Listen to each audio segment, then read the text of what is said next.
After her mother, whom she deemed as her greatest inspiration, dies, young Adunni is sold and married off to an old wealthy man in her village.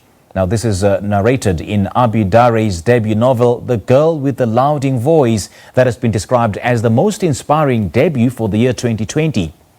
The book follows the story of this Nigerian young girl whom, despite her poor education, uses her voice to shape the outcome of her future. But before we give away too much of the book, let's now welcome the woman who penned it, Abi Daré, and she joins us now via Skype from the United Kingdom to help us review this heartbreaking tale. Abi, a very good morning to you. Thanks for joining us. Welcome. Good morning. Thank you for having me. You say that the book was inspired by your childhood of growing up in Lagos, Nigeria. Do tell us more about how that happened and how it shaped the storyline. Yeah, sure. So I grew up in Lagos, spent the first 20 years of my life there. And one thing I noticed growing up was that in the neighborhood where I lived in, it was very common to have young girls as housemates working in the family. And I also noticed that many of the girls were not educated, and some of them, sadly, were not very well treated. But when I had my own children many years later, my daughter, when she turned 8, I began to reflect on that aspect. And each time I saw my daughter, I would think about these young girls I saw growing up. And I began to research on this and realize that, hiring young girls was still something that was very common, not just in Nigeria, but across the world. And I wanted to give a voice to some of these girls. And that's where The Girl with the Louding Voice came from, was trying to give a voice to these girls that have been denied an education and have been made to work for many families. Well, this book, Abi, it revolves around this strong but young and disadvantaged girl named Adunni. Do unpack for us how this character unravels and develops in this book.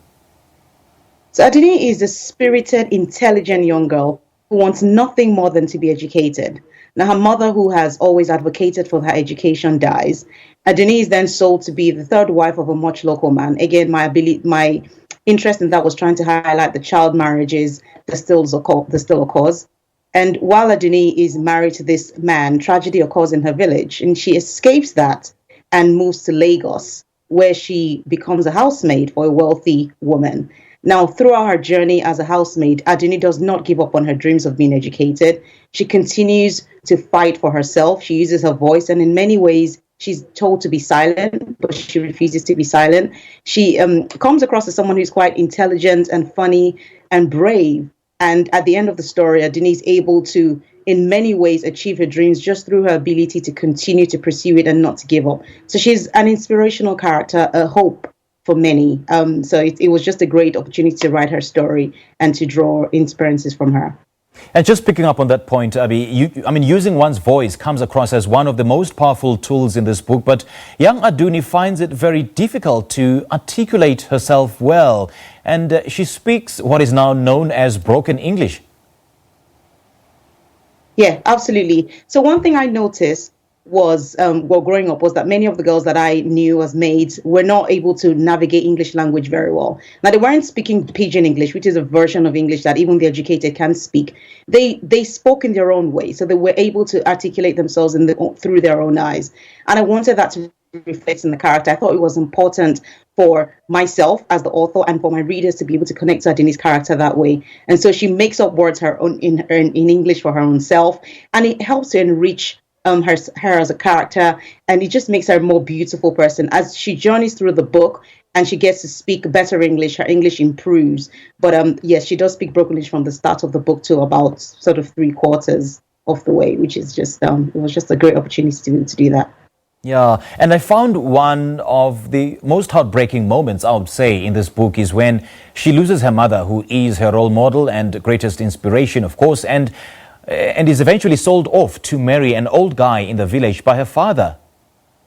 Yes, absolutely. And what I was trying to highlight in that was, apart from the fact that child marriage is something that needs to be addressed in more critical ways, but also the fact that poverty is a big issue here. So in the story, her father is left with, he thinks he's left with no choice but to sell this girl out. It also highlights the fact that the girl child in many parts of the world is seen as a commodity and can be exchanged for money or for goods or for other things. And so that's what her father does. And it's quite heartbreaking that this happened. But I wanted to highlight that as something that is still prevalent in our societies today.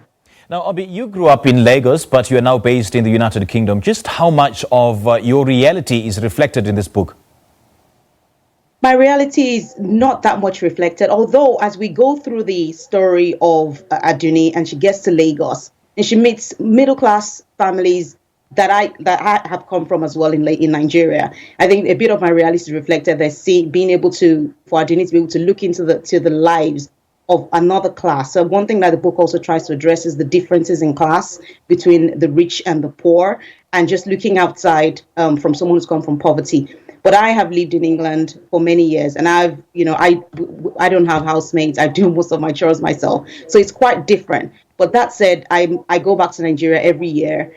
My mother lives there. My family still lives in Nigeria, so still a bit of my reality is reflected in that because I'm still very much Nigerian. I still go back home quite often.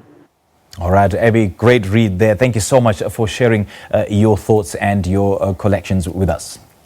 Thank you very much for having